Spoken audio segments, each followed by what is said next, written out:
สิ่งที่หลายคนปรารถนาสุขภาพร่างกายที่อุดมสมบูรณ์เป็นหลายคนที่ต้องสอบมาเพื่อการมีสุขภาพที่ดีและแข็งแรงสบายที่ท่านผู้ฟังเลือกเพลงมีทักแฟนรายการเพราะถึงตอนเช้าของทุกๆวันเสาร์เวลา 8:35 9:31 ชั่วโมงเต็มกับรายการนี้รายการสุขภาพดีมีความสุขทางสถานีวิทยุกระจายเสียงแข็งแรงจากระบบ FM 100 เมกะเฮิรตซ์พวกเขามีนัดพบกันเช่นเคยเนาะกับเป็นนักแฟนรายการมื้อนี้เช่นเคยแอน้อยวงคำแหงพร้อมด้วยในสร้างควบคุมเสียงเบาแก้วคนโก้มาดำเนินรายการรับใช้ให้กับพี่นักแฟนรายการได้ฟังกันไม่ว่าจะเป็น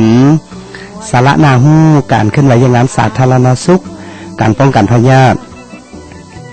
สิ่งที่จะต้องเอาใจใส่ในการปฏิบัติหลักการ5 ป.สิ่งที่จะต้องเอาใจใส่มีทักแฟนรายการในการปฏิบัติ5 ป.สำหรับมื้อนี้เดี๋ยวพอเราสิมาล้มกันพร้อมเดียวกันนี้ก็จะมีบทเพลงที่มีทักแฟนรายการแนะนำกันเข้ามาไม่ว่าจะเป็นสายทั้งหน้าไม้ลังไม้จังสิถามมีโอกาสเดี๋ยวไอ้น้อยเปิดสายหน้าไม้ให้ได้ล้มกันนะสำหรับมื้อนี้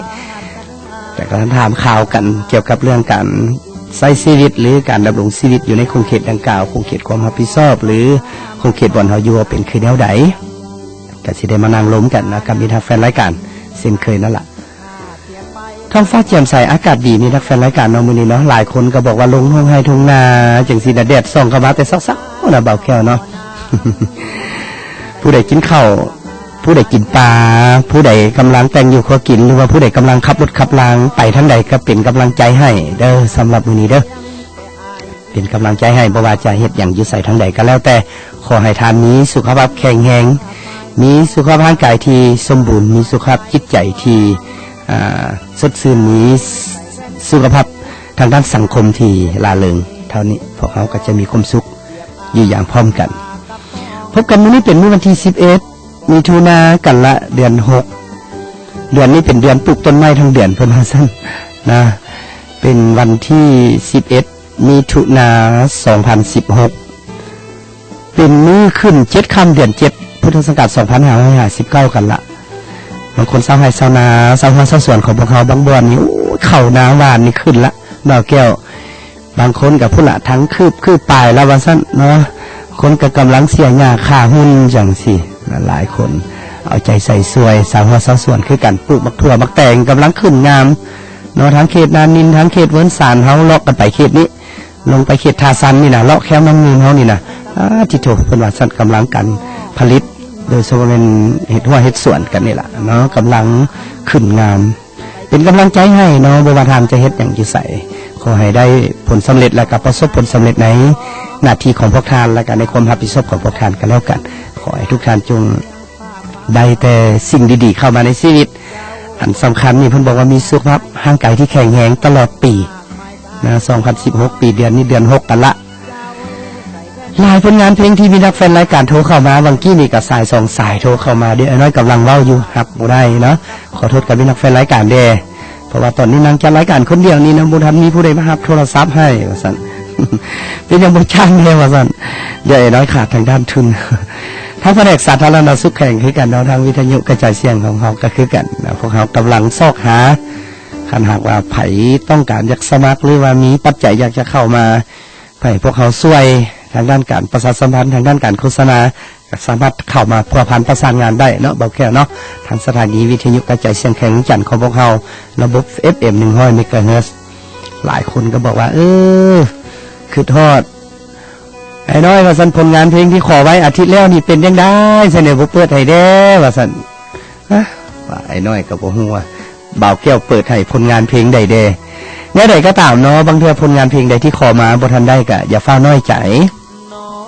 นะโดยเฉพาะเป็นทั้งบ่าวโคนเอาใจให้ซะเนาะบ่าวแก้วเนาะ50 ล้านประหารใจซะนะเพิ่นว่าซั่นเด้เนาะเอาใจมีนักแฟนรายการในตอนเช้าๆคือกันก่อนฟังผลงานเพลงนี้เพิ่นว่าหลายคนนี่อยากได้ลูกเคยแล้วว่าซั่นสิลงนาแล้วว่าซั่นน้อยว่าซั่นเพิ่นบอกว่าค่าเงิน50 ล้านผู้ใดก็ไปบ่ได้เอาผลงานเพลงนี้ผลงานเพลงนึงเนาะตอบสนองให้กับบ่าวพรเพิ่นขอกันเข้ามาใน50 ล้านประหารใจเนาะมอบผลงานเพลงให้กับมีนักแฟนรายการได้ฟังกันก่อนในตอนเช้าๆจบผลงานเพลงกลับเข้ามาพบกันในช่วงที่1ของรายการของพวกเรา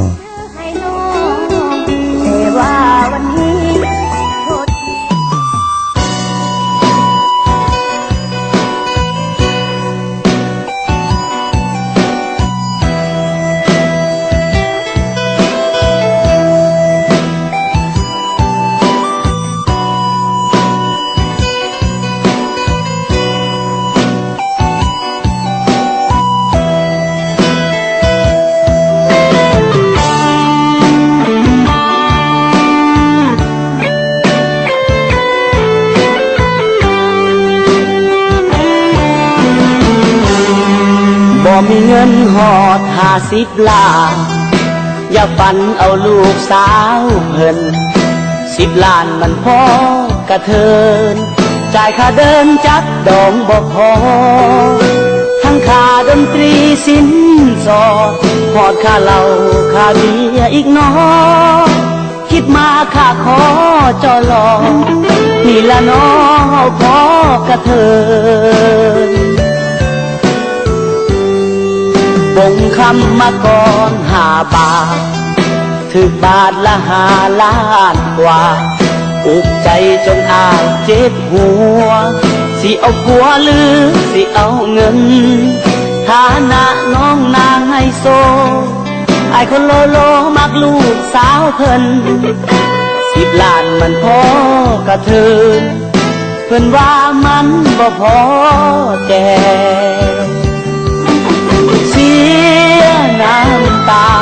50 ล้านประหารหัวใจคนมีเงินหลายเขาได้น้องไปเฮ็ดแน่ใส่ว่าหักอ้ายสุดท้ายคือให้แตกแท้ใจดำแต่น้องแก่คือบอกแอวแม่ลุดค่าดองให้บ่มีเงินหอด50 ล้านอย่าฝันเอาลูกสาวเพิ่นน้องเอ๋ยอ้ายจนขาดคืนเงินค่าดองขายมูลแม่ใสอยากยืมเงินธนาคารมาแต่งเอาน้องขวัญใจแต่บ่มีแนวจำเพิ่นไว้มานั่งให้แสนทรมานเงินอ้าย10 ล้านได้เพียงแต่ค่าข้าวปุ้น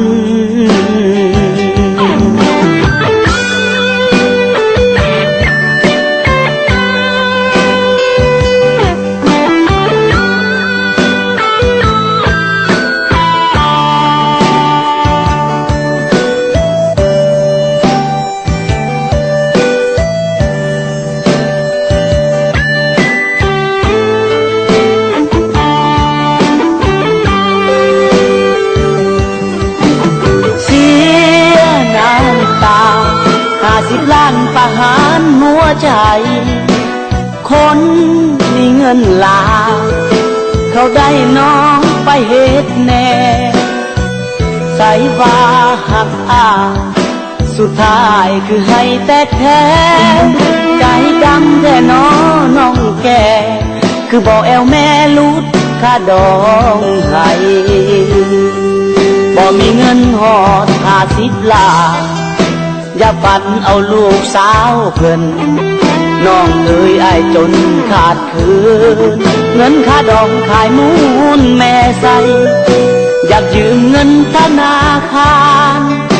มาแต่งเอาน้องขวัญใจแต่บ่มีแนวจำเพิ่นไว้มานั่งให้แสนทรมานเงินอ้าย10 ล้านได้เพียงแต่ค่าข้าวปุ้น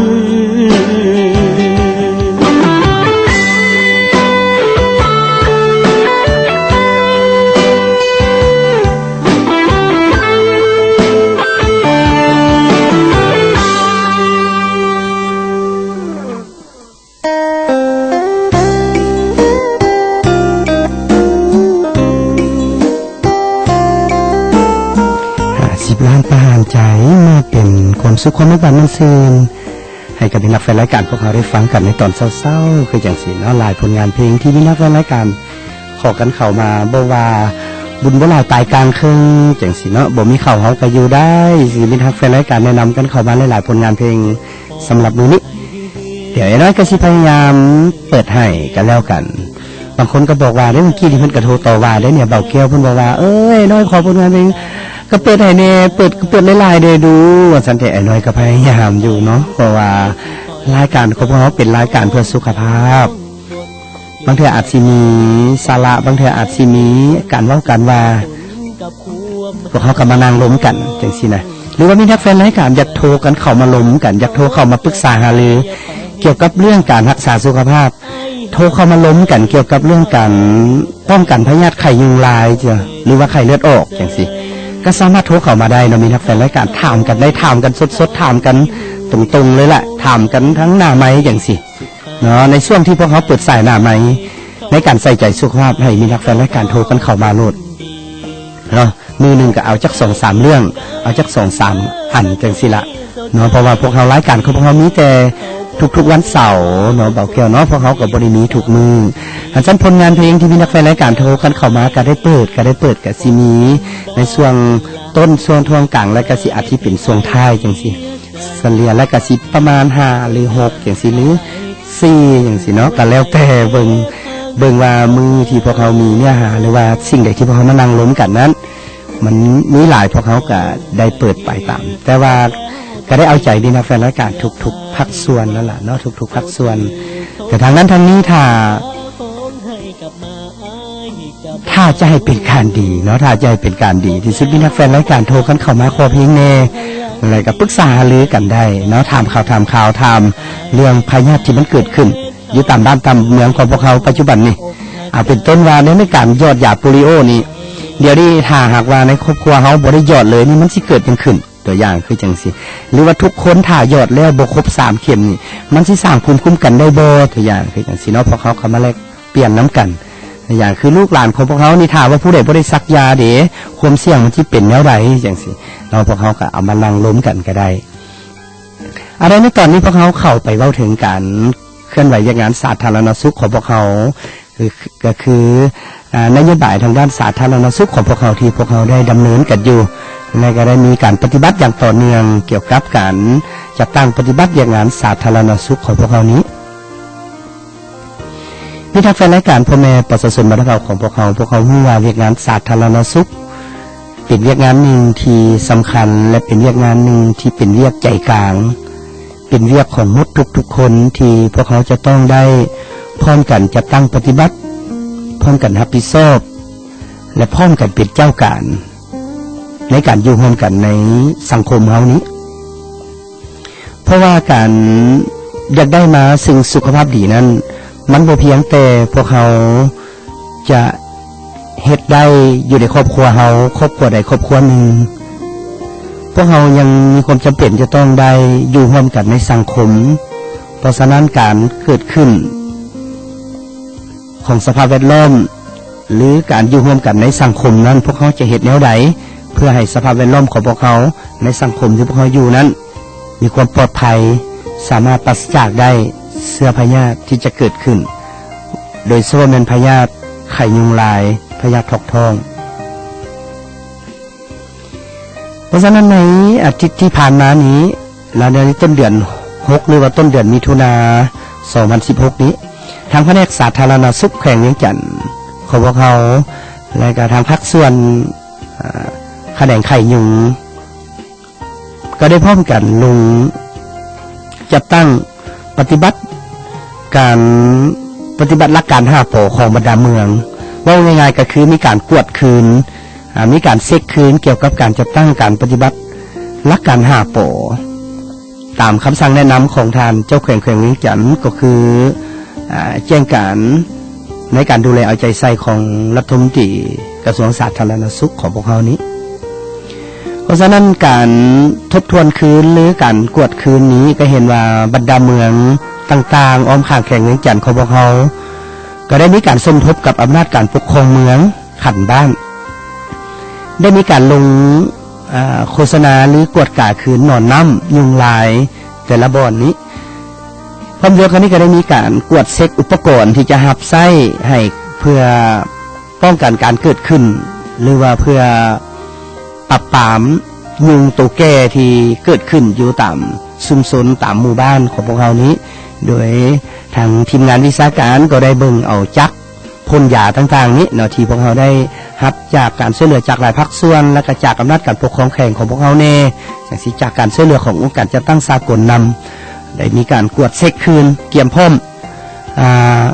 ผ่านว่าง่ายๆก็คือการหับมือหรือว่าเกี่ยมพร้อมเพื่อสิ่งที่มันเกิดขึ้นแล้วพวกเขาก็สิสามารถควบคุมได้สามารถปราบปรามได้บ่อนใดที่มันเป็นซุ่มซนถ้าพวกเขาจะสังเกตพวกเขาสิเห็นว่าตามขกแขเจหัวตามเจเงินเจซานบ่อนใดที่มันเป็นมืดๆเด้และมีน้ำอยู่จังซี่ เข้าไปรถในแจงเงินแจซานของพวกเขาอยู่บ่อนใดก็แล้วแต่ยุงหลายจะเป็นพึงกันรถในปัจจุบันนี้เนาะในปัจจุบันนี้เพราะว่าฝนตกลงมาใหม่อากาศซุ่มซ่ามจังซี่น่ะเนาะดินฟ้าอากาศเป็นใจและยุงภายไรที่กินเลือดแล้วก็จะมาวางไข่แล้วก็แพร่พันธุ์ไปตัวนี้นี่มันเป็นวงจรแล้วมันก็เป็นสภาพที่มันเกิดขึ้นซึ่งพวกเขาก็บ่สามารถไปควบคุมได้หมดทุกจุดแต่ถึงแม้ใดก็ตามถ้าเป็นอยู่ในครัวเรือนของพวกเขาก็ได้เฮ็ดเอาใจใส่ให้มันดีที่สุดแต่ถ้ามันยังเกิดขึ้นพวกเขาก็พร้อมที่จะรับมือแล้วก็พร้อมที่จะช่วยเหลือในการจะตั้งปฏิบัติการดังกล่าวโดยเฉพาะเป็นการปราบยุงลายนี้ยุงตัวแม่นี้สิเนาะอันนี้เป็นนโยบายและก็เป็นแผนการเคลื่อนไหวในอาทิตย์ที่ผ่านมาของพวกเขานี้ว่าพวกเขาได้เกี่ยมพร้อมกันคือในการป้องกันพยาธิไข้ยุงนอกจากนั้นทั้งแขนงแม่และเด็กเราทำแขนงสาธารณสุขแขวงเวียงจันทร์แขนงแม่และเด็กสมทบกับบรรดาเมืองที่เป็นเมืองเป้าหมายโดยเฉพาะทางเมืองแม่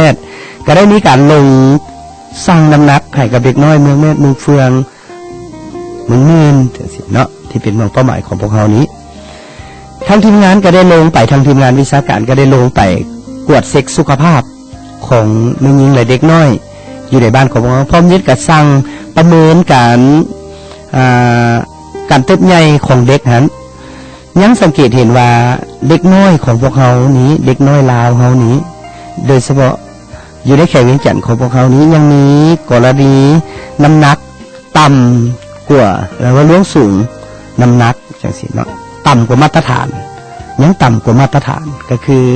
พวกเขายังบ่ทันการเติบใหญ่บ่ทันสามารถบรรลุไปตามเกณฑ์ของหลักสากลที่วางไว้เพราะฉะนั้นการเอาใจใส่ทางด้านการโภชนาการของพวกเขานี้พวกเขาก็จำเป็นจะต้องได้พึ่งทั้งแผนกกสิกรรมและป่าไม้เนาะทั้งแผนกกสิกรรมของพวกเขาโดยเฉพาะแม่นการปลูกการเลี้ยงนี้ส่งเสริมให้พ่อแม่ประชาชนบ้านเราของพวกเขานี่มีการปลูกอาจจะเป็นปลูกพืชเนาะผักส่วนครัวต่างๆสิเลี้ยงเป็ดเลี้ยงไก่แต่ภายหลังที่ทั้งพวกเขาได้มีการสมทบภายหลังที่พวกเขาได้มีการแลกเปลี่ยนประสบการณ์มีของประชุมรวมกันแล้วก็ยังมีหลายอันที่มันยังขาดปัจจัยที่พวกเขาจะต้องได้เอาใจใส่ช่วยเหลือกับประชาชนเขตดังกล่าวตามการรายงานก็บอกว่าการปลูกการเลี้ยงก็แม่นได้เฮ็ดเป็นปกติซึ่งปู่ย่าตายายเพิ่นก็ได้พาเฮ็ดมาเนาะเพิ่นก็ได้พาเฮ็ดมาเพิ่นก็เลี้ยงแต่ว่าณปัจจุบันนี้พอเลี้ยงแล้วใหญ่ขึ้นมาหน่อยนึงพอสิเป็นตาอยู่ตะกินเพิ่นก็บอกว่าจังซั่นมันกลับมาตายไปหมดจังซี่น่ะเพิ่นก็บอกจังซี่ว่าเสียจังได๋ท่านหมอเพิ่นก็ว่าจังซั่นเนาะอันนี้ก็จากการบอกเราถ้าซั่นพวกเขาจะเฮ็ดแนวใดทางด้านวิชาการพวกเขาจะช่วยเหลือเขาเจ้าคือแนวใดถึงว่าเป็นการเลี้ยงแบบครอบครัวเป็นการเลี้ยงแบบอยู่ในครัวเรือนอยู่ในเดินบ้านท่านเนี่ยของพวกเขานี้มันก็เป็นการเลี้ยงอันนึงเฮ็ดจังได๋จังสิรับประกันในการเติบใหญ่จังซี่เนาะฉะนั้นเฮ็ดให้ประชาชนคนลาวของพวกเขาหรือประชาชนผู้ที่อยู่เขตทางไกลซอกลีกบนผู้ที่เพิ่นสามารถบ่สามารถซอกหาซื้อหาได้ง่ายจังซี่เพิ่นก็ยังพบปัญหานี้อยู่พวกเขาก็ต้องได้ช่วยกันพวกเขาก็ต้องได้ช่วยกันอันซ้ำทางด้านแผนกกสิกรรมป่าไม้และกระทั่งแผนกสาธารณสุขแข่งของพวกเขาก็ยังจะได้ปรึกษาหรือร่วมกันเพราะว่าการตายของสัตว์เลี้ยงนี้มันก็เป็นเสื้อพยาธิชนิดหนึ่งที่พวกเขาได้ฮู้กันและก็พวกเขาได้เรียกร้องกันมาตลอดนะเพราะว่าเขาบ่ฮู้ว่ามันตายคือแนวใดบางคนก็ขนาดตายแล้วพวกเขาก็ห้ามบอกว่าห้ามเอามาบริโภคจังซั่นจังซี่เพราะว่ามันจะเป็นมันจะมีเชื้อไวรัส H5N1 นี้มันจะเข้าไปสู่คนเฮาได้สิเนาะสู่คนเฮาได้จะเฮ็ดให้การติดเชื้อของพยาธินี้และก็เฮ็ดให้มีกรณีเสียชีวิตซึ่งอยู่ในแข่งนี้กันของพวกเขาในระยะผ่านมาก็ได้มีกรณีนี้เกิดขึ้นอันนี้ก็เป็นจุดหนึ่งเพราะฉะนั้นแล้วพวกเขาจึงมาว่าเฮ็ดจังไดในการช่วยเหลือเบิ่งแยงสุขภาพแม่และเด็กนั้นก็เป็นหน้าที่ของพวกเขาหมดทุกคนโดยเฉพาะเป็นทุกคนในครัวเรือนนี้เฮ็ดในการนำไส้แรงงานจะบ่ขุดฮีดแรงงานแม่หญิงและเด็กน้อยจังซี่น่ะเนาะอันนี้ผู้เป็นพ่อเป็นแม่ผู้เป็นอ้ายเป็นลุงจังซี่พวกเขาก็สิได้เบิ่งให้เขาเจ้าเฮ็ดเวียกขนาดใดให้เขาเจ้าเฮ็ดจังใดจังซี่เนาะพวกเขาก็มีการแบ่งขั้นแบ่งงานกันในการรับผิดชอบอยู่ในแต่ละครัวเรือนหัน พร้อมจากนี้เพื่อเฮ็ดให้ลูกหลานของพวกเขาแล้วก็แม่หญิงผู้ที่ถือผ้านี่เขาจะได้รับการบำรุงและเฮ็ดให้ลูกอยู่ในท้องนี่มีการเติบใหญ่ตามวัยหรือว่าตามเดือนนั้นพอเกิดออกมาจังซี่ก็สามารถให้เลี้ยงลูกด้วยนมแม่อย่างเดียวจนฮอด6 เดือนจากนั้นจึงให้อาหารเสริมเมื่อให้อาหารเสริมนี้พวกเขาจะเอามาจากใส่เนาะอันนี้ก็สิเป็นการสืบต่อเวียกงานดังกล่าวนี้โดยส่วนเป็นการโฆษณาสุขศึกษาการให้ความรู้การเบิ่งแยงดูแลอันดีที่สุดเป็นบ่ให้ลูกหลานของพวกเขานี่เจ็บเป็นบรรดาท่านมีทางแฟนรายการพ่อแม่ประชาชนบรรดาเผ่าของพวกเขาคือสิฮู้ว่าถ้าเกิดกรณีการเจ็บเป็นขึ้นครั้งหนึ่งคนเขาจะกินข้าวบ่แซ่บเป็นเดือนสิเนาะลูกหลานของพวกเขาก็เช่นเดียวกันถ้าหากว่าเขาเจ้ามีการเจ็บเป็นโดยพยาธิที่สามารถป้องกันได้เป็นต้นแมนพยาธิไข้หวัดถกท้องไข้ยุงลายนี่อย่างต่างๆจังซี่นะอักเสบปอดนี่อย่างซี่ซึ่งเป็นพวกที่เป็นพยาธิที่สามารถป้องกันได้เขาเจ้าจะบ่กินข้าวในระยะที่บ่สบายก็บ่กินหลังจากที่ปิ่นปวดดีแล้วมาก็กินข้าวบ่แซ่บเป็นเดือนผู้ใหญ่เฮาก็เช่นเดียวกันคันซั่นการเติบใหญ่หรือการเจริญเติบโตจังซี่มันก็จะบ่ไปตามเกณฑ์อายุอันนี้ก็เป็นส่วนหนึ่งที่เฮ็ดให้ลูกหลานของพวกเขาหันมีปัญหาทางด้านนี้และก็ทางทีมงานวิชาการของพวกเขาก็ได้ไปพบปัญหาทางด้านนี้เช่นเดียวกันเนาะ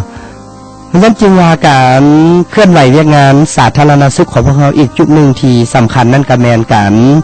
ซักยาหอบปกติและก็การยอดโปลิโอในหอบที่5พร้อมด้วยกันนี้ก็ยังได้มีการซักยากันไม่เห็นปากมดลูกให้กับแม่หญิงเลยเด็กน้อยของพวกเขาซึ่งพวกเขามาสิ้นสุดอยู่ในวันที่4 เดือนมิถุนายนในอาทิตย์แล้วนี้ในอาทิตย์นี้พวกเขาก็ได้มาสรุปกันและมีการมาสรุปกันคืนเกี่ยวกับการจัดตั้งปฏิบัติงานดังกล่าวก็ยังสังเกตเห็นว่าพวกเขายังบ่ทันสามารถบรรลุตัวเลขนี้ได้ 100% ยังบ่ทันสามารถบรรลุได้ 100% เท่าซึ่งพวกเขาจะเฮ็ดแนวใดในการบริการหรือว่าพวกเขาจะเฮ็ดแนวใดในการเข้าถึงการบริการหรือว่าพวกเขาจะเฮ็ดแนวใดในการสร้างภูมิคุ้มกันให้กับลูกกับหลานของพวกเขาให้กับเจ้าได้มีภูมิคุ้มกันแต่ยังน้อยๆมันเป็นหน้าที่ของผู้ใหญ่ของพวกเขาทุกคนที่จะต้องได้ช่วยกันเอาใจใส่และก็ช่วยกันโฆษณาปลุกระดมเพื่อให้กับเจ้าเห็นได้ความสำคัญก็ของการดำรงชีวิตจังซี่นะเนาะแล้วก็เฮ็ดให้เด็กของพวกเขานี่เจริญเติบโตตามวัยอายุ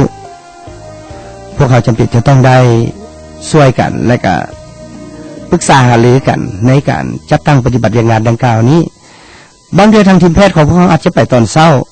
ไปบ่ทันเฝ้าไปให้ไปนะไปหัวไปสวนจังซี่เห็นบ่เปลี่ยนเป็นตอนแรงซะจังซี่ตอนแรงพวกเขากลับจากคุณมาจากโมงถ้าเป็นตอนแรง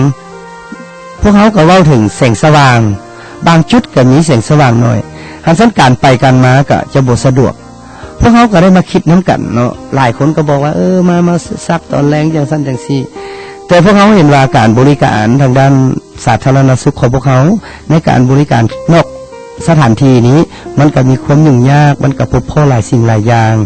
และพร้อมเดียวกันนี้พนักงานก็เป็นพนักงานแพทย์ผู้หญิงจังซี่นะเนาะถ้าไปมื้อค่ำมื้อคืนจังซี่ก็มีความก็บ่สะดวกก็หลายอันเพราะฉะนั้นพวกเขาก็อยากเห็นว่าอันนี้การเคลื่อนไหวของพนักงานแพทย์คนหนึ่งกับเจ้าก็จะไปตามหมู่เวลาทางนั้นพวกเขาก็สละเรียกเขาก็บ่เฮ็ดทุกมื้อจังซี่นะเนาะพวกเขาพ่อแม่ประชาชนบรรดาเผ่ากลุ่มเป้าหมายของพวกเขาก็สละเรียกในมื้อนั้นชั่วโมงนั้นจังซี่พวกเขาก็บ่ได้เฮ็ดมื้อเนาะพร้อมกันมาเต้าโหมกันท่าหน่อยนึงชั่วโมงนึงว่าอย่างดนจังซี่พวกเขาบริการแล้วก็จำไปปฏิบัติหน้าที่เวียกงานของแต่ละคนกันต่อหรือว่าผู้ใดอยู่ใกล้ผู้ใดอยู่ไกลก็มาบริการแล้วพวกเขาก็ไปเรียกกันเองอันนี้เป็นจุดหนึ่งที่พวกเขาสามารถปรับแล้วก็สามารถยืดหยุ่นใช้กันได้ในการปฏิบัติหน้าที่และในการเข้าถึงการบริการยอดยาซักยากันพยาธิให้กับกลุ่มเป้าหมายของพวกเขานี่ได้อยากฝากไว้กับนักแฟนรายการคือจังซั่นเนาะอันนี้เป็นรายละเอียดและก็เป็นการเคลื่อนไหวเวียกงานสาธารณสุขของพวกเขาในอาทิตย์ที่ผ่านมานี้นั่นพวกเขาก็ได้มีความคุ้นเคี่ยวสำหรับตัวเลขการบริการในรอบที่5ว่าสมิธใดๆเท่าใดแดจักเปอร์เซ็นต์ละปัญหามันยังคาอยู่ใส่และยังเมืองใดบ่ทันได้ตัวเลขคาดหมายแล้วพวกเขาสิมีการเก็บคืนแนวใดจังซี่เนาะอาทิตย์หน้าเดี๋ยวน้อยนำเอารายละเอียดของการบริการการ ซักยาย่อนยาในรอบที่5มาเล่าสู่มินักแฟนรายการได้ฟังกันและก็มาขอความร่วมมือน้ำกันในการจัดตั้งปฏิบัติในรอบต่อไปนี้ว่าพวกเขาจะเฮ็ดคือแนวใดเอาใจกับมินักแฟนรายการส่งผลงานเพลงน้องเบาแก้วเนาะส่งผลงานเพลงในตอนนี้แหละบอกว่าจากทั้งสาวหมวยราคา12แน่เด้อว่าซั่นบ่มีข่าวเฮาก็อยู่ได้เนาะเบาแก้วเนาะบ่มีข่าวเฮาก็อยู่ได้มอบผลงานเพลงนี้ให้หมดทุกคนพิเศษไอ้แก้วเด้อและก็ผู้บ่าวที่กำลังนั่งฟังรายการอยู่ปัจจุบันนี้ให้ไอ้น้อยแน่เพิ่นว่าที่กำลังเว้าอยู่ว่าซั่นเนาะอีกผลงานเพลงนึงบุญบ่หลายตายกลางคืนว่าซั่นเนาะบุญบ่หลายตายกลางคืนจากทั้งสาวน้อยแน่สาวน้อยทั้งหินเหิบสาวเมืองคาทางบ้านน้อยและก็สาวฟองสาวทองทางกกเกี้ยงเนาะทั้งที่เพิ่นส่งกันเข้ามาเอาละ2ผลงานเพลงจบ2ผลงานเพลงนี้กลับเข้ามาพบกันในช่วงเปิดสายหน้าใหม่กับการใส่ใจสุขภาพอย่าลืมถ้าผู้ใดโทรเข้ามาเดี๋ยวให้เราสิถามเกี่ยวกับเรื่องสุขภาพนำเด้อ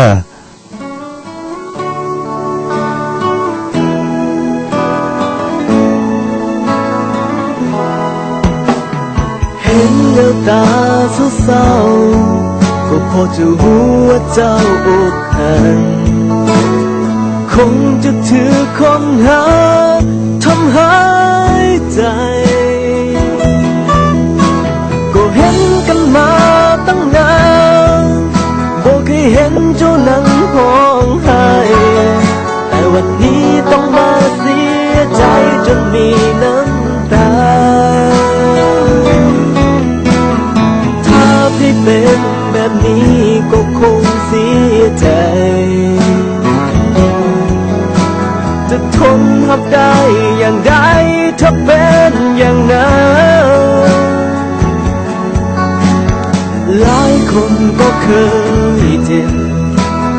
ซ้ำมาเหมือนกัน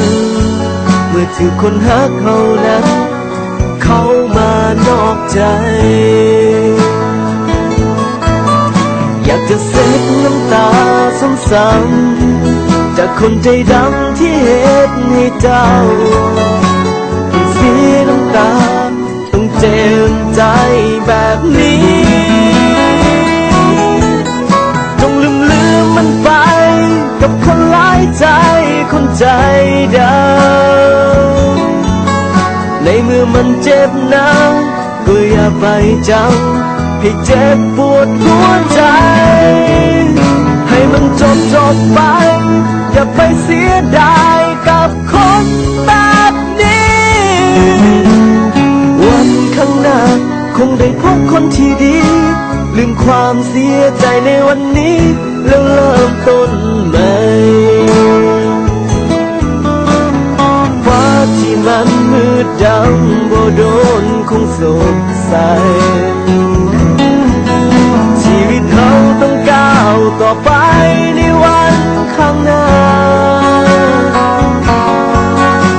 ให้มันจบลงวันนี้คนเสียใจและน้ำตาจะอยู่แห่งใดก็จงจำไว้ว่าบ่มีเขาเขาก็อยู่ได้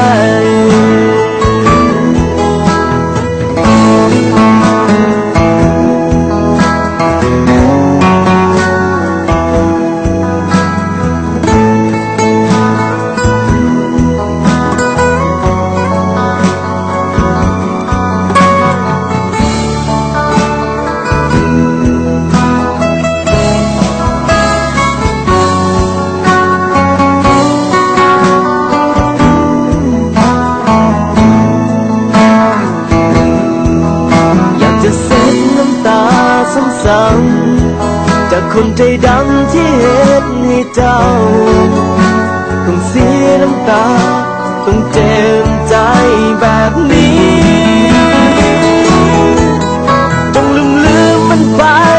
กับคนหลายใจคนใจดำในเมื่อมันเจ็บนะก็อย่าไปจำให้เจ็บปวดหัวใจให้มันจบไปอย่าไปเสียดายกับคนแบบนี้วันข้างหน้าคงได้พบคนที่ดีลืมความเสียใจในวันนี้แล้วเริ่มต้นใหม่ฟ้า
ดหาจิงจอดแต่เพียงครึ่ง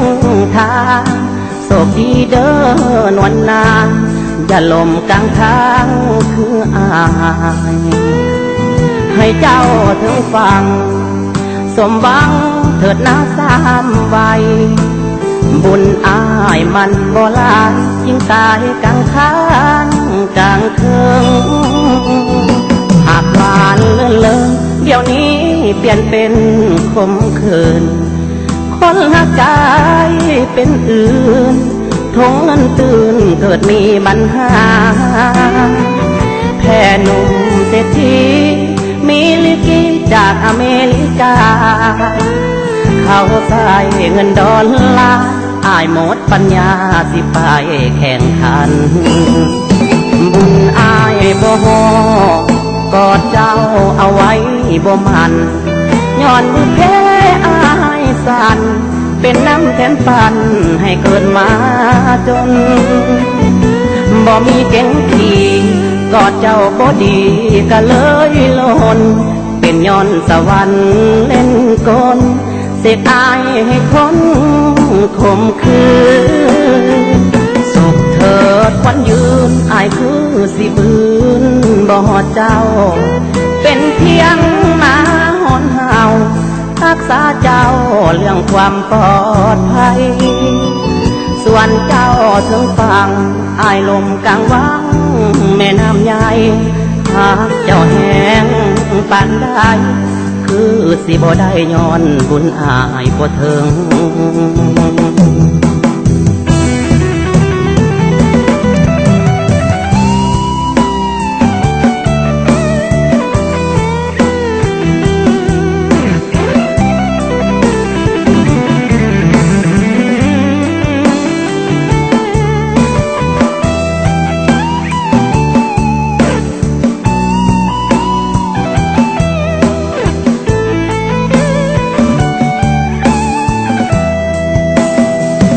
บุญอายบ่ฮอกอดเจ้าเอาไว้บ่มันย้อนบุญแพ้อายสั่นเป็นน้ำแทนปันให้เกิดมาจนบ่มีเก่งขี่กอดเจ้าบ่ดีก็เลยหล่นเป็นย้อนสวรรค์เล่นกลเสกอายให้ทนคมคืนสุขเถิดควันยืนอายคือสิบืนบ่เจ้าเป็นเพียงหมาหอนเห่ารักษาเจ้าเรื่องความปลอดภัยส่วนเจ้าถึงฟังอายลมกลางวังแม่น้ำใหญ่หากเจ้าแห้งปานได้คือสิบ่ได้ย้อนบุญอายบ่ถึง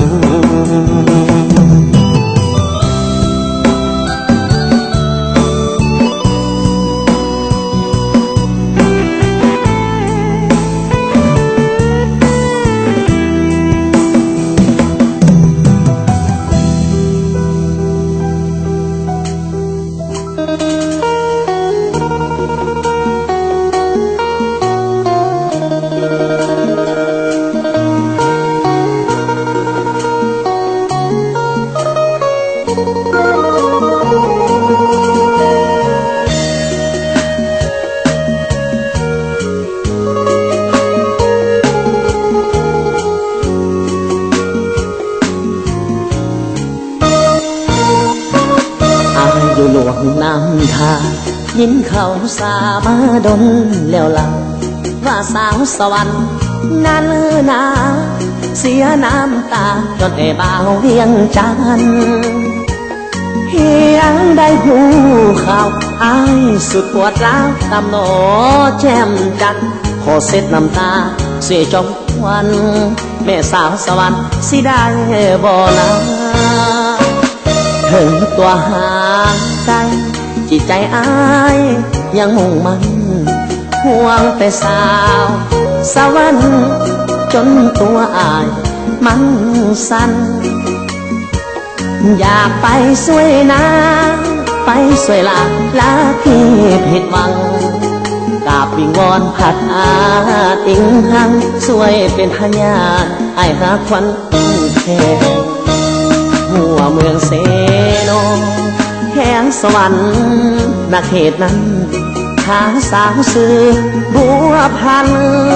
น้องคนนั้นอกหักงานแต่งน้องนางอยู่สายหรือนางให้ไปจนแก้มแดงบ่าวลวงน้ำทาขอสวยแห่น้องควรแพ้อย่าเศร้าโศกสันสงสารน้องแห่บ่ได้แถลงดอกเด้อน้องมาลบหวมมนมองของน้องให้สุขสำลาอายคนเมืองเหนือฮักบ่เบื่อดอกเดินตาว่าบ่ต้มเหมือนบ่าวเพียงจันทร์หักสาวสวรรค์หักน้องบ่เบ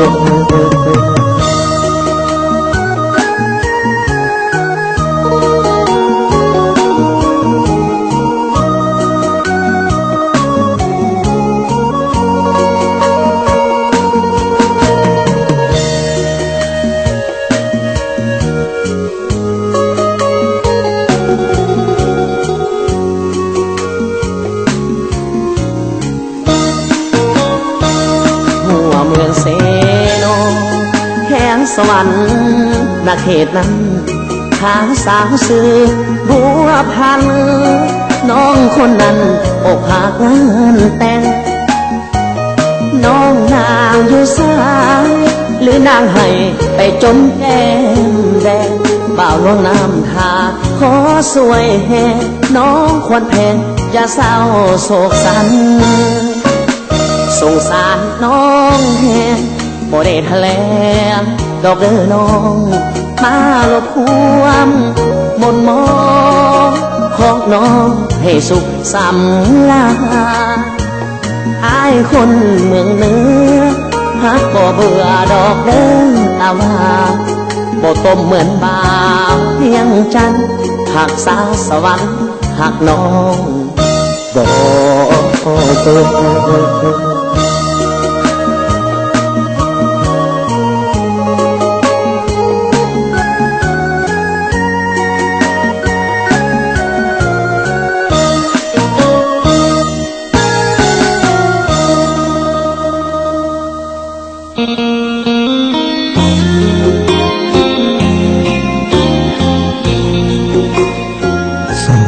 ที่ทักแฟนรายการมาเป็นความสุขให้กับนักแฟนรายการใน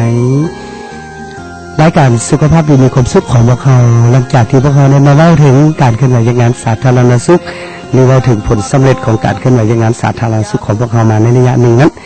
ก็สองผลงานถึงมอบให้บ่ว่าจะเป็นทางบ่มีเข่าเฮาก็อยู่ได้จังสิเนาะหรือว่าบุญบ่หลายตายกลางครึ่งสองผลงานเพลงที่จังสิพวกเขาเข้าช่วงนี้เป็นช่วงใส่ใจเปิดสายหน้าไม้กับการใส่ใจสุภาพเนาะเบาแก้วเนาะเอาจักสองผลงาน เอาจัก2-3สายเนาะเบาแก้วเนาะเพื่อสิได้ปรึกษาหารือกันได้ล้มกันแน่เกี่ยวกับการรักษาสุขภาพกันขออนุญาตรับสายเป็นนักแฟนรายการเด้ออะโหลสบายดีโอ้ยจากผู้ใดเด้สาวหมวยเฮ็ดยังอยู่ตอนนี้เอ้ยนอนฟังรายการไอ้น้อยอยู่ฮู้บ่ไอ้น้อยกำลังเล่าเรื่องอย่างเด้การป้องกันพยาธิไข้ยุงต้องเฮ็ดจังไดล่ะเอายาฉีดโอเคฉีดยาเนาะทายาอยู่บ่อนใดก็ตามลูกหลานของพวกเขาถ้าเป็นไปได้ก็ทายากันยุงแน่จังซี่บ่อนใดบ่อนมันมืดประตูปงเยี่ยมเปิดโล่งให้มันออกให้แสงแดดมันผ่านเนาะน้องหมวยเนาะอย่าลืมปิดฝาให้น้ำอนามัยให้น้ำทุกๆ3 วัน 7 วันเด้อขอผลงานเพลงได้เป็นพิเศษสำหรับมื้อนี้ฮัลโหลผลงานเพลงได้เป็นพิเศษสมวยพวกเก่ามาหยามแฟนเก่ามาหยามเอาแฟนเก่ามาหยามหรือเอาพวกเก่ามาหยามแฟนเก่ามาหยามเนาะแฟนเก่าบ่มียังดีนะหันยังมาหยามไอ้แก้วนี่บ่มีทั้งแฟนเก่าบ่มีทั้งแฟนใหม่ผู้สิมายามก็บ่มีไอ้น้อยก็คือกันนั่งจัดรายการอยู่คนเดียวแล้วตอนนี้นะเอาซ้ำว่าเป็นเพื่อนเนาะมอบให้ผู้ใดเป็นพิเศษแฟนเก่ามายาม จ้า มาไผ่น้อยเนี่ยไอ้แก้วเนี่ยรายการทุกเสียงทุกสายที่กำลังฟังรายการอยู่ในปัจจุบันนี้เนาะ หน่วย ขอให้ทุกคนมีความสุขเด้อเจ้าสบายดีสบายดีเนาะจากทางน้องมวยทางราคา12ไอ้แก้วแฟนเก่ามายามเด้อว่าสั่นบอกว่าจังสั่นโอ้ยพวกเก่ามายามเด้อก็ได้ว่าสั่นเนาะฝากกับจิตกับใจไว้กับนักแฟนรายการบางคนก็บอกว่ากำลังปฏิบัติหน้าที่อยู่โดยเฉพาะเป็นกำลังเฮ็ดหัวเฮ็ดสวนบางคนก็กำลังเฮ็ดอนามัยบางคนกับกำลังปลูกต้นไม้ว่าซั่นเด้เอาแก้วพวกเขาก็ได้พร้อมกันปลูกต้นไม้เนาะเลาะทางเห็นว่าอีกจักเดือน2เดือนนี่ก็คือเอาต้นไม้สิใหญ่เนาะสร้างต้นปลูกต้นไม้สร้างให้เป็นบ้านเมืองให้พวกเขาเป็นสีเขียวให้ได้เนาะสดสวยขออนุญาตรับสายที่2เนาะบ่ไอ้แก้วเนาะฮัลโหล สบายดีจ้าสบายดี สบายดีจากผู้บ่าวบ้านใดเนาะ อย่าผู้บ่าวต้อมเด็กโอ้ยคนขี้เหงาอยู่ทางโมนี่ไปแล้ว โอ้ยบ่าวต้อมคนขี้เหงาทางหมู่นี้เพิ่นบอกว่าทางบ่าวต้อมเฮ็ดหยังอยู่บ่าวต้อม โอ้ยมื้อนี้งานนั่นเนาะเฮ็ดงานไปเวิร์นสารเนาะ โอ้บ้านเวิร์นสารเพิ่นมีงานหยังเนาะเดี๋ยวไอ้น้อยสิไปยามเด้อ แยกเข้าที่ทางเวิร์นสาร โอ้แจกข้าวบ่อยู่วัดบ่ แล้ว อ๋ออยู่วัดหวะ อยู่เงินคนนะ อยู่งานคนกำลังเกี่ยมงานอยู่เป็นได้สุขภาพช่วงนี้ดีขึ้นแล้วบ่ โอ้ยบ่ค่อยสบายปานใดเพราะว่า เรียกมันหลาย เป็นไอเนาะ อ๋อ เป็นไอนะ อาชีพมันดื่มหลายโพดเป็นดังอากาศมันเปลี่ยนแน่ดื่มเบียร์หลายเด้ที่บ่บ่ได้ดื่มบ่ กินเบียร์บ่ได้เนาะช่วงนี้คำเบียร์นะพอกินบ่ได้แล้ว เราเบียร์กินบ่ได้แล้วดีแล้วล่ะรักษาสุขภาพเนาะนอนดึก จ้าดีแล้วก็ฟังเพลงได้บ่มื้อนี้ ได้เอาผลงานเพลงได้ล่ะ พอฟังเพลงงานรอฮักจากคนใจบุญเด้อ รอฮักจากคนใจบุญเนาะเจ้ารอฮักจาก เพ ค ล น งนี้มอบไปทางอันปุณกาซี่บางเวียงมอบให้ไอ้น้องทหารที่ทางพูดหลัง โอ้ เรื่องเพราะว่ากำลังปฏิบัติหน้าที่อยู่เนาะ ทหารอยู่ทางกาซี่วังเวียง ทาโลกอยู่เนาะ เจ้าขอให้ได้ฟังและมีความสุขหลายๆเนาะ แล้วก็เพลงนี้ก็มอบให้ดีเจกับนายช้างเด้อตรงกลางใจเลย จะเอาฝากลงกลางใจทางดีเจเลยรานายสร้างควบคุมเสียงในเบาแก้วหันยิ้มเป้ยอยู่เบาตั้มเอ้ยว่าซั่นมีผู้ใดขอเพลงไม่ให้ นึงบ้านลงแถวทงไห้ทงนาเด้อขอ เจ้า แรงใจให้เศร้าให้เศร้านาเนาะ โอเค ฝากลงไปทั้งให้ทงนาพูดละเนาะฝากกับจิตกับใจนี่นักแฟนรายการของพวกเขาขอบใจเป็นพิเศษเบาต้อมขอบใจเด้อเจ้าเจ้าโชคดีสบายดีโอ้ทางเบาต้อมเพิ่นก็ฝากกันมาเนาะหลายๆผลงานเพลงเอาล่ะเนาะมีนักแฟนรายการเนาะ2-3 สายมีนักแฟนรายการโทรกันเข้ามาวันกี้นี่พวกเขาแกรู้สึกว่าหลายๆคนแกได้ดูแลรักษาสุขภาพของตัวเองเนี่ยเอาใจใส่สุขภาพของพ่อแม่ประชาชนบรรดาเผ่าของพวกเขานะเอาอีกสายหนึ่งเนาะเบาแก้วเนาะใจมีนักแฟนรายการเนาะสำหรับผลงานเพลงบ่เป็นดีอย่างเด้อขอกันเข้ามาบ่ทันอาทิตย์นี้อาทิตย์หน้าให้เนาะฮัลโหล สบายดี เจ้าสบายดี ขอเพลงเด้อ ขอผลงานเพลงได้เป็นพิเศษมื้อนี้นะ เอาเพลงนี้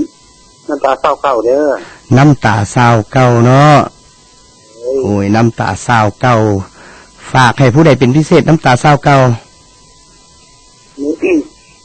อันนี้ต่อพูดเรื่องตัวเรื่องของทางข่าวเด้อ เจ้าโรงงานทานข่าวพุ่นละเนาะ กำลังฮักกันกำลังเรียกก่อสร้างกันเด้อ ให้ทางไอ้น้องเฮ็ดกำลังเฮ็ดเรียกก็สร้างรักษาสุขภาพกันเป็นได้ทางไอ้น้องพวกเขาบ่มีผู้ใดเจ็บเป็นยังบ่ช่วงนี้ น้องเขาดูเป็นแหงอยู่อันนี้นะ เจ้ากระตุ้ยพีดีแหงอยู่เนาะมีแหงกำลังออกแข่งงาน เพราะว่าเป็นเสาหลักของครอบครัวในการปฏิบัติหน้าที่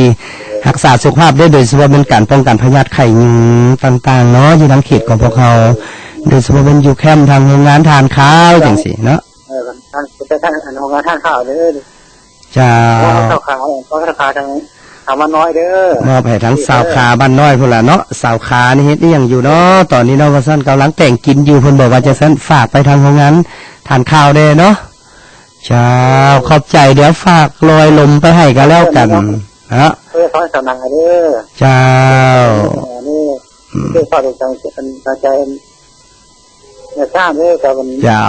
โอ้ยทางนายสร้างไอ้แก้วยิ้มเป้ยอยู่ว่าซั่นเลยเราผู้บ่าวผู้มันทานข้าวขอบใจเป็นพิเศษสำหรับที่แนะนำกันเข้ามาอย่าลืมรักษาสุขภาพกันเนาะช่วงนี้เนาะฝ ฝนกำลังตกยุงกำลังหลายเฮ็ดอนามัยสภาพแวดล้อมเด้อคือขนาดอะไรเนี่ยขาดนี่เป็นการเสียเนี่ยส่วนนี้เจ้าสบายดีแม่เด้อที่เดียวกันเด้อเจ้าขอบใจหลายๆสบายดีเจ้าอันนั้นก็เป็นจากจิตจากใจของมิตรแฟนรายการแนะนำกันเข้ามาเนี่ยเนาะ2-3 สายก็จะเอาใจมิตรแฟนรายการเนาะเบาแก้วเนาะที่พวกเขาเว้ากันถึงการเคลื่อนไหวเรียกงานสาธารณสุขอย่าลืมการป้องกันพยาธิที่พวกเขากำลังเว้ากันอยู่ในปัจจุบันนี้โดยเฉพาะมันพยาธิไข้เลือดออกมิตรแฟนรายการปฏิบัติหลักการ5 ป.ให้ได้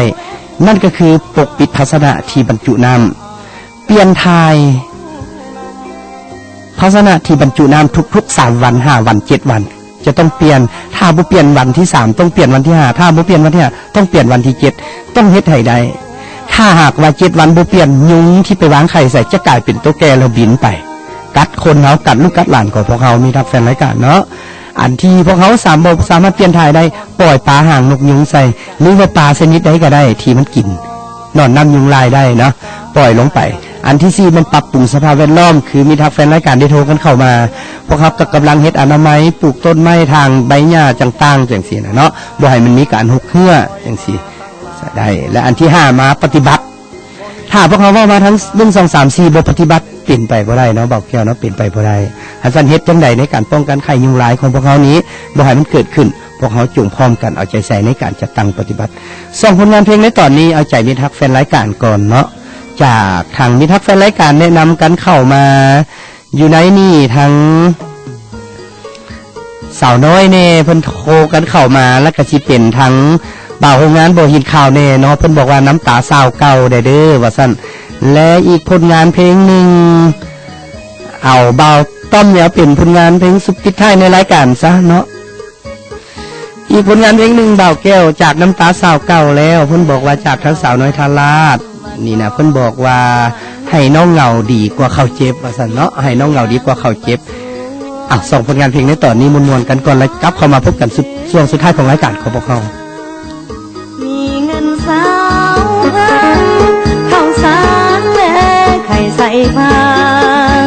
บอกคิดบอกฝันเลยนะอายสิมาร่วมงานวันนี้อายบ่ต้องเศร้าขอให้สุขสันต์อยู่ข้างพาควันหัวน้องนั้นเพิ่นก็ใจ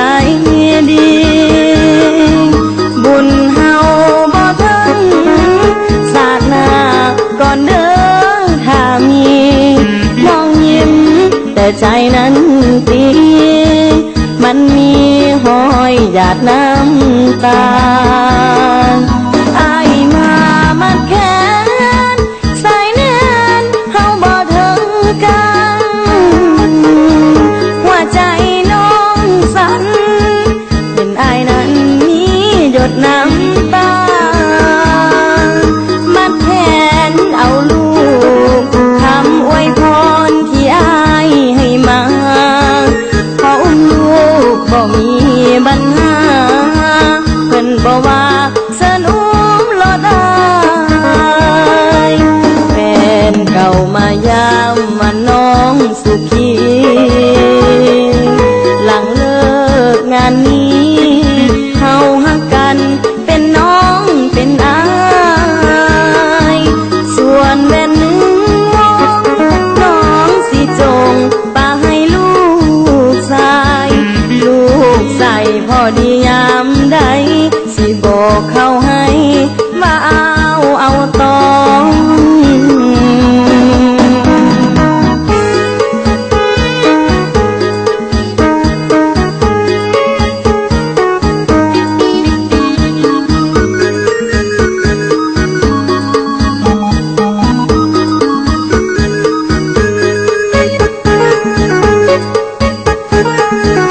อายมามัดแขน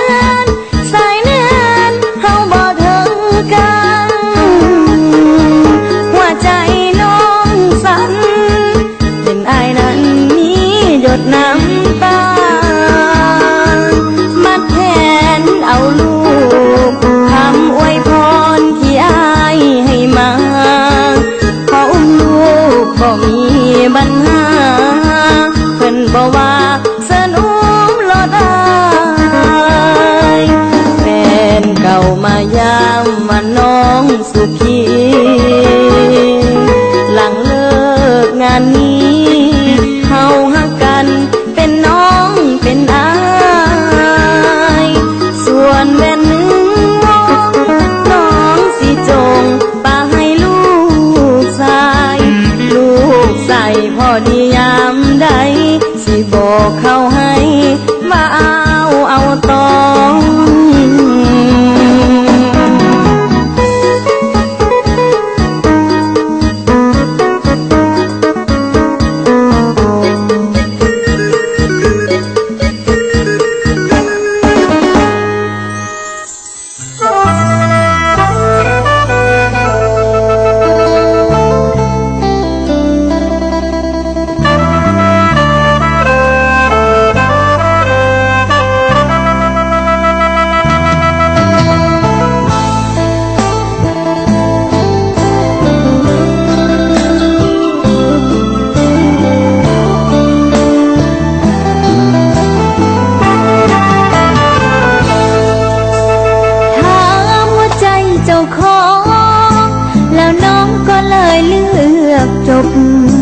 เพราะอยากให้มันสงบจบเรื่องหักเฮาบ่อยากสิทรมานกับการเป็นหักสามเศร้าให้อายขึ้นไปหาเขาด้วยความเข้าใจฟ้าคงสั่งเอาไว้ให้หักกันได้บ่ดนบ่ต้องย้อนต่อเริ่มต้นว่าเป็นจังใดทั้งหัวใจน้องสิเหงาเพื่อเขาบ่ต้องปวดใจสร้างเพราะหากมันสิไหลเรื่องของน้ำตา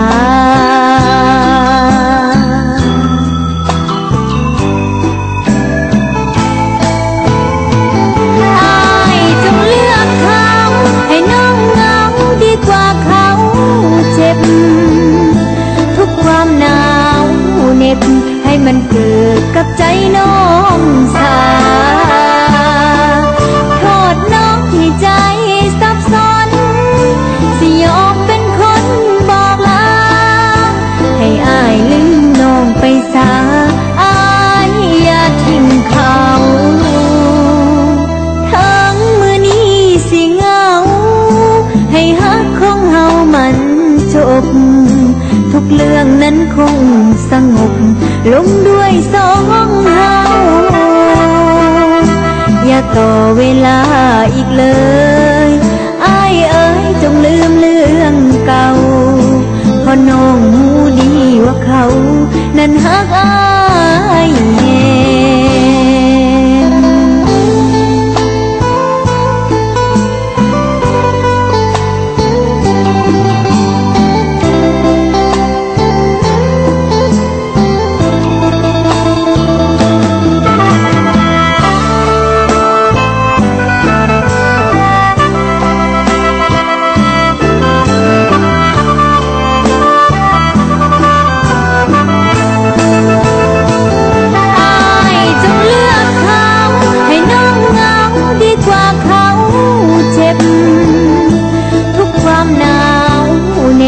ให้มันเกิดกับใจน้องสา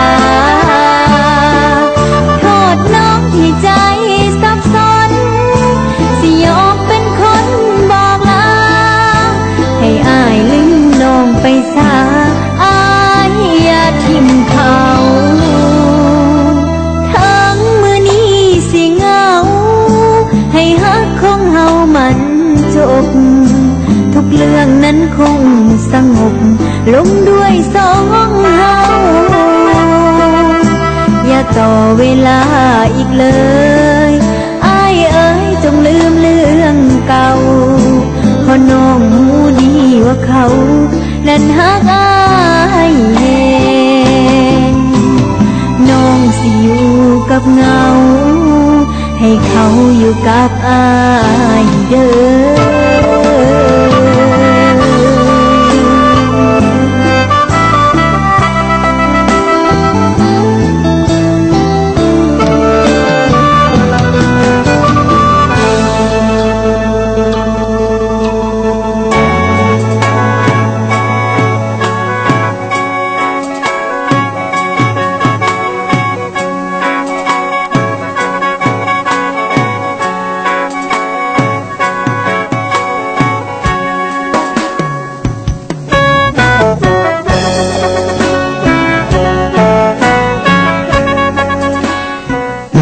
เท่าไหร่แล้วมีรักแฟนรายการเนาะตอบสนองกับที่รักแฟนรายการเนาะเป็นความสุขให้ในสำหรับ1 ชั่วโมงเต็มผ่านไปเมื่อกี้นี้กับรายการนี้รายการสุขภาพดีมีความสุขอยากให้พี่รักแฟนรายการของพวกเขามีความสุขมีความสบายใจและกับปฏิบัติหน้าที่เวียงงานของตัวเองนั้นให้ประสบผลสำเร็จตามที่คาดหวังไว้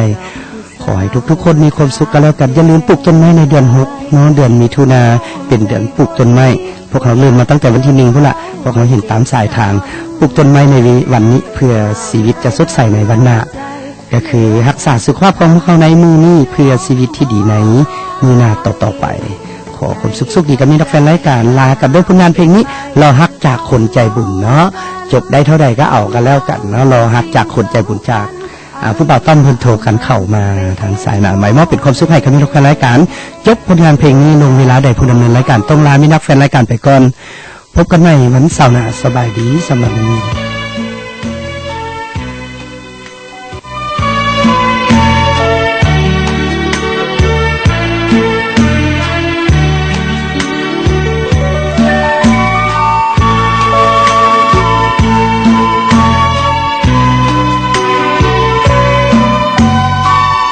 น้องแต่งงานแล้วยังฝันไปยังหวังจะได้ลูกขอห่วงหอวิวาห์รอผลบุญทานหักเมตตารอน้องกลับมาวันหักคำหอยคำใหม่น้องแต่งงานแล้วไอ้ก็ยังหวังทั้งที่หัวผิดหวังความหลังลืมน้องบ่ได้มีหัวใจน้องค้างหายศาสตร์ก่อนชาตินี้หวนคืนมาย้อนขอวอนทวงมีหัวใจรอใจบุญน้อมทานให้ผลบุญที่ข้าทานไปหวังได้ห่วงเมียงปารมีหรือมีคนเขาทานหลายกว่านวลน้องที่ไปกว่ามอบตัวศรัทธาสักทีปล่อยหายนี้ละกรรมก็กรรม